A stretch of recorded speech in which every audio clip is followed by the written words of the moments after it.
প্রিয় শিক্ষার্থী, আজকে রসায়ন দ্বিতীয় পত্রের জৈব রসায়ন অধ্যায়ের আমরা কার্বনিল যৌগ সম্পর্কে পড়ব।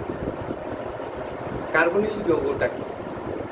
কার্বনিল যৌগ হচ্ছে কার্বনিল মূলক CO, সি ডাবল বন্ড ও, এবং কার্বনের আমরা জানি 4টা হাত আছে, তাহলে কার্বনের বাকি 2 হাতে আমাদের এই সি ডাবল বন্ড ও এবং কার্বনের 2টা হাত আছে। এই 2টা হাতের মধ্যে সংযুক্ত পরমাণু বা মূলকের উপর নির্ভর করবে সেটা অ্যালডিহাইড হবে না কিটোন, কারণ কার্বনিল যৌগটাকে 2 ভাগে ভাগ করা হয়েছে।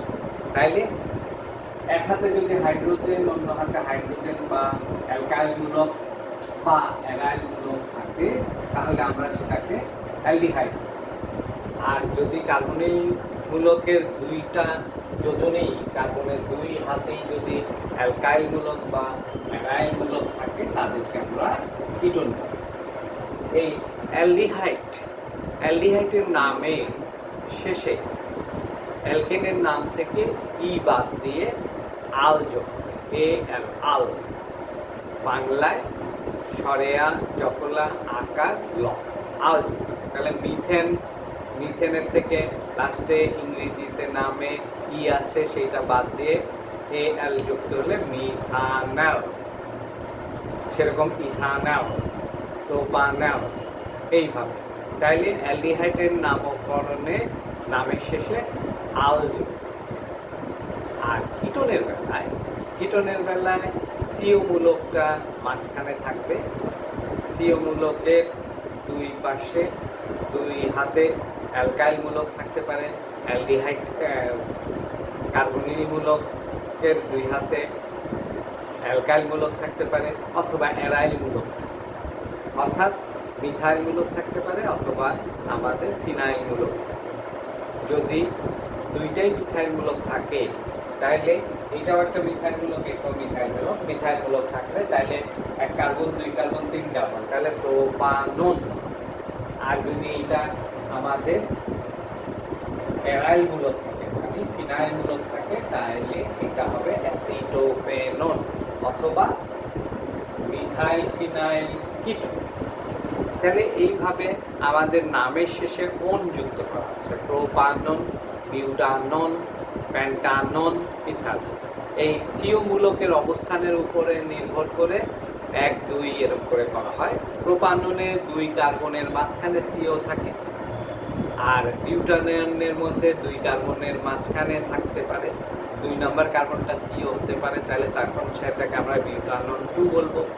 পেন্টাননের বেলায় 2 নম্বর কার্বন সিও মূলক হতে পারে, তাহলে পেন্টানন 2। আবার 3 নম্বর কার্বন যদি সিও হয়, তাহলে পেন্টানন 3। এবার আসো আমরা কিভাবে প্রস্তুত করব। প্রস্তুতের মধ্যে আমরা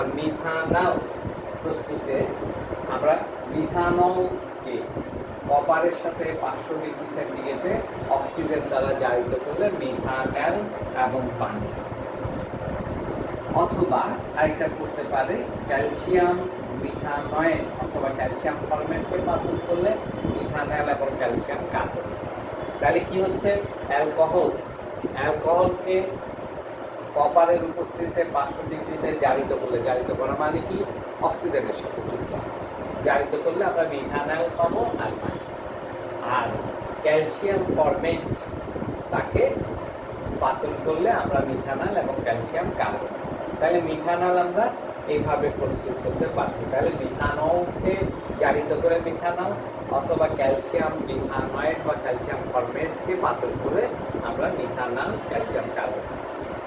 একইভাবে আমরা ইথানল প্রস্তুতে সিলভার ধাতুর উপস্থিতিতে 250 ডিগ্রি সেন্টিগ্রেডে ইথানল মানে ইথাইল অ্যালকোহল অক্সিজেন দ্বারা জারিত হয়ে ইথানল এবং পানি উৎপন্ন করবে, ইথানল এবং পানি উৎপন্ন করছে।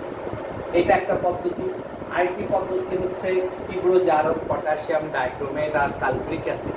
তীব্র জারক দ্বারা আমরা যদি ইথানলকে জারিত করি, তাহলে ইথানল জারিত হয়ে ইথানল এবং পানি। এটা হচ্ছে 2 নাম্বার।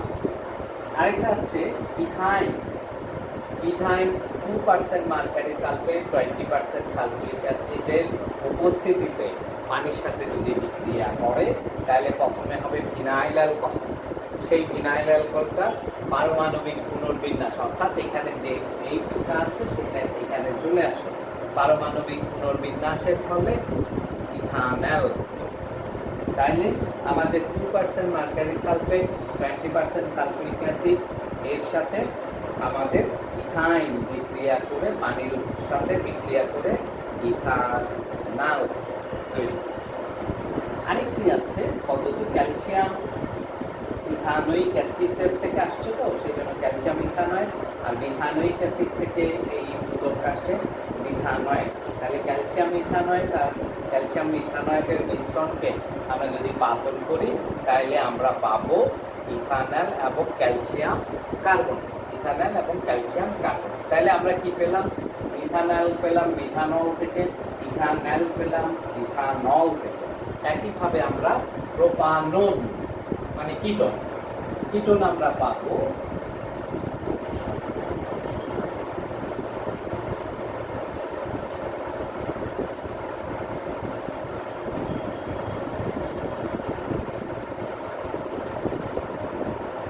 Secondary alcohol. আমরা এর আগে পড়েছি অ্যালকোহল সম্পর্কে।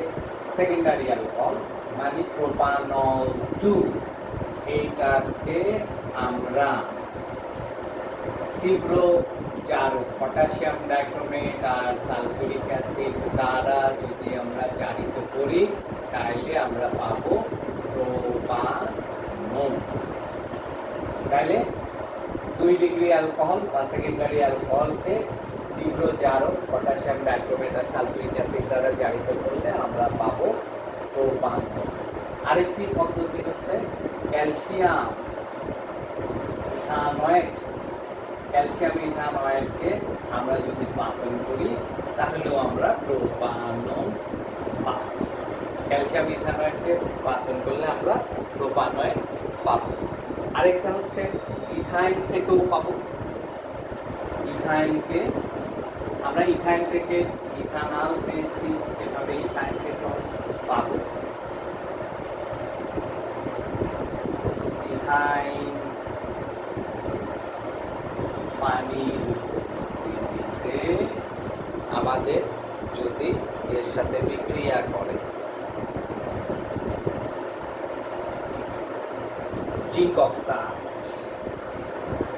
Ferric oxide, zinc oxide ferric অক্সাইডের সাথে আমাদের 350 ডিগ্রি সেন্টিগ্রেড তাপে যদি করি তাহলেও আমরা প্রোপানন পাবো।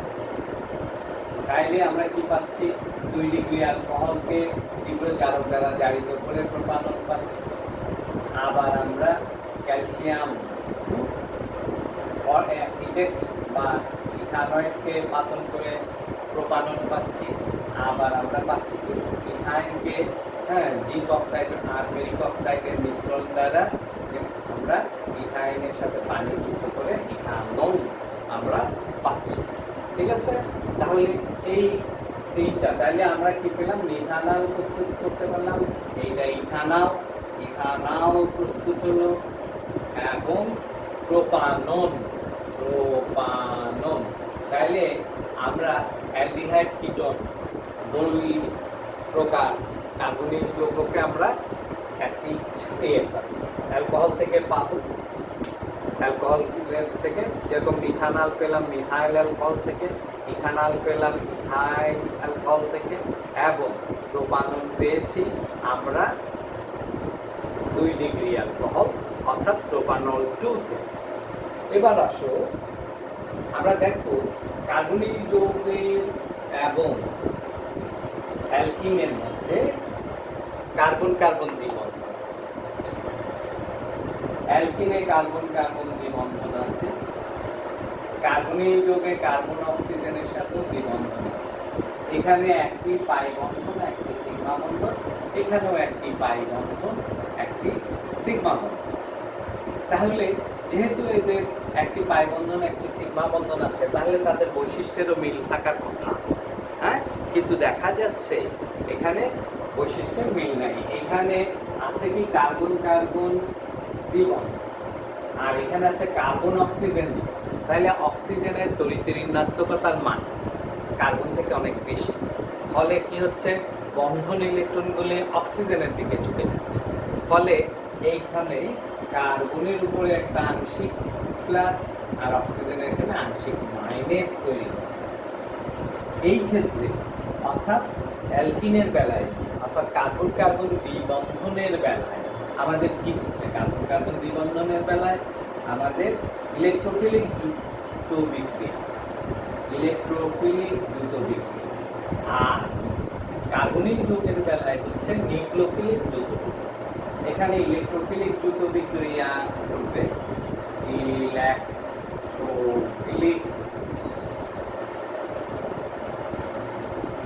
যৌগ বিক্রিয়া, আর এখানে নিউক্লিওফিলিক যৌগ, নিউক্লিওফিলিক যৌগ বিক্রিয়া। এখানে ধনাত্মক চার্জ যুক্ত যেরকম ব্রোমোনিয়াম আয়ন, নাইট্রোনিয়াম আয়ন, এরা যৌগ বিক্রিয়া অংশ। আর এখানে সায়ানাইড আয়ন মানে ঋণাত্মক হাইড্রোক্সাইড আয়ন অথবা ইলেকট্রন সমৃদ্ধ মূলক, এরা যৌগ বিক্রিয়ায় অংশগ্রহণ করছে।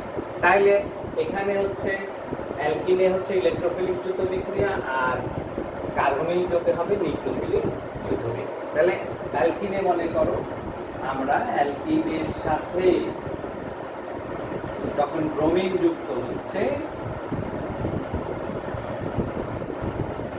ব্রোমিন যুক্ত হচ্ছে তখন আমাদের ব্রোমিনের প্রথমে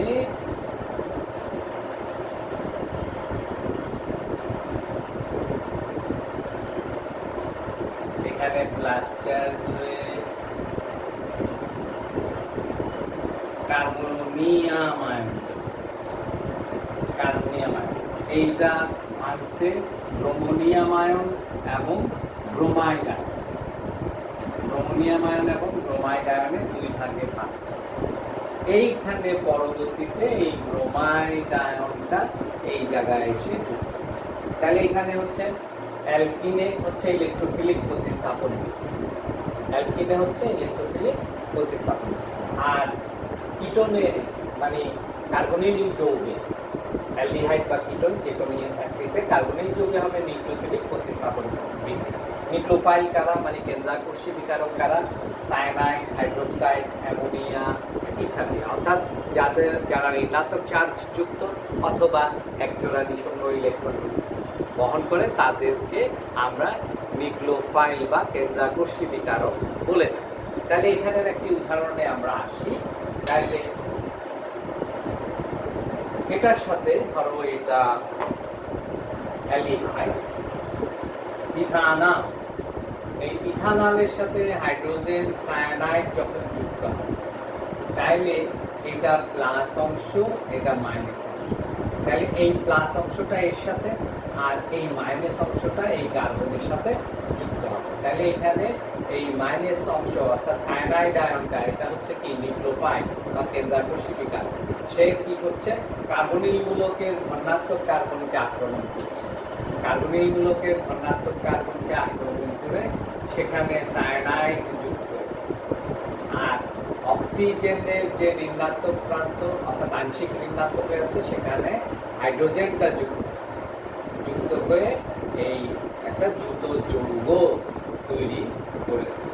তাইলে এই ইথানল, এটা ইথানল, ইথানলের সাথে হাইড্রোজেন সায়ানাইড যুক্ত হওয়াতে ইথানল সায়ানোহাইড্রিন তৈরি হচ্ছে, ইথানল সায়ানোহাইড্রিন। তাহলে এটা হচ্ছে নিউক্লিওফিলিক যৌগ বিক্রিয়া দিবে কার্বনিল মূলকগুলি, আর কার্বন কার্বন দ্বিবন্ধন যুক্ত অ্যালকিনগুলি হচ্ছে ইলেকট্রোফিলিক যুক্ত বিক্রিয়া দেয়।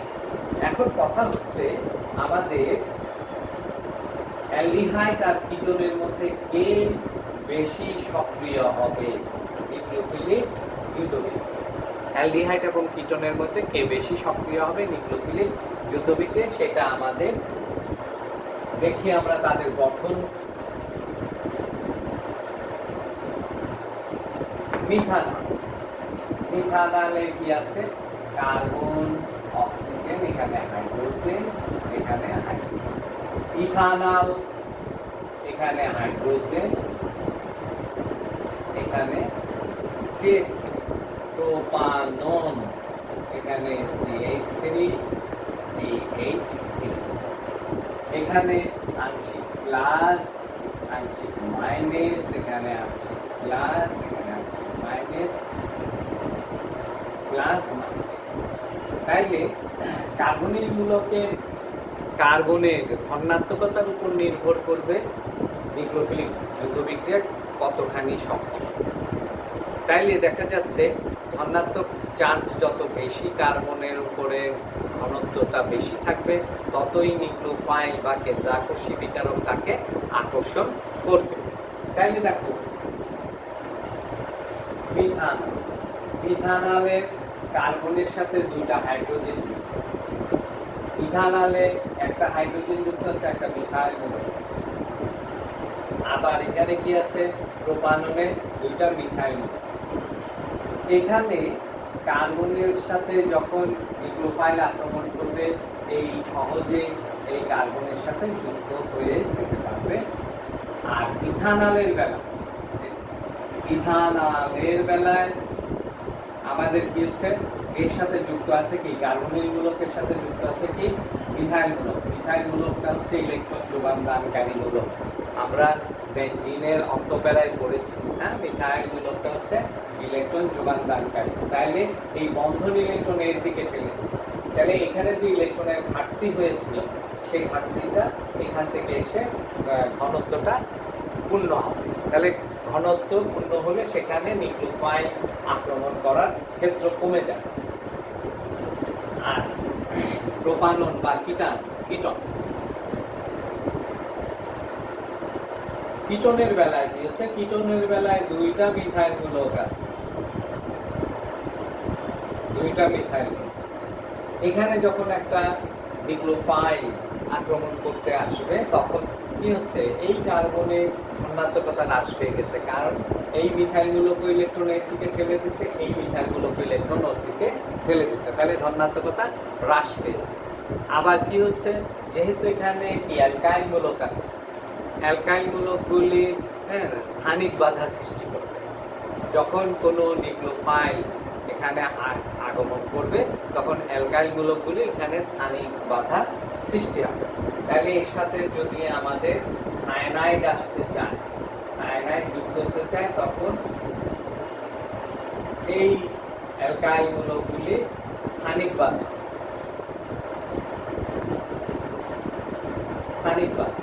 যাকে আমরা বলছি স্টেরিক ইফেক্ট। তাহলে এই স্থানিক বাধা। আর হচ্ছে যে এই অ্যালকাইল মূলকগুলি হচ্ছে ইলেকট্রন যোগানদানকারী।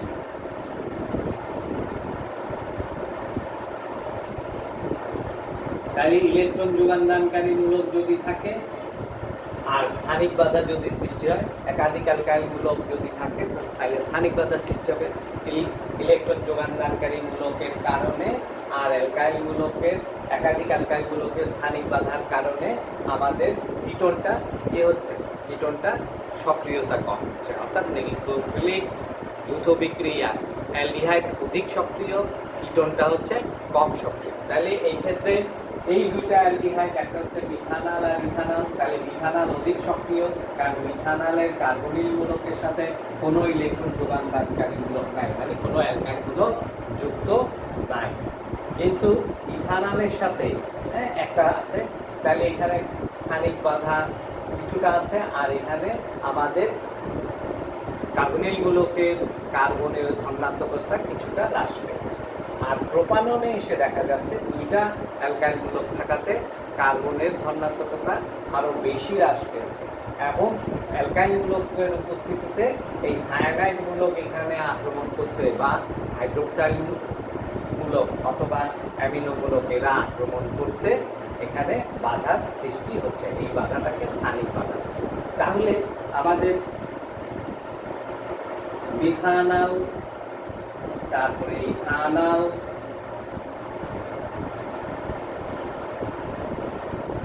তারপরে কিটোন, মানে এটা সক্রিয়, অধিক সক্রিয়,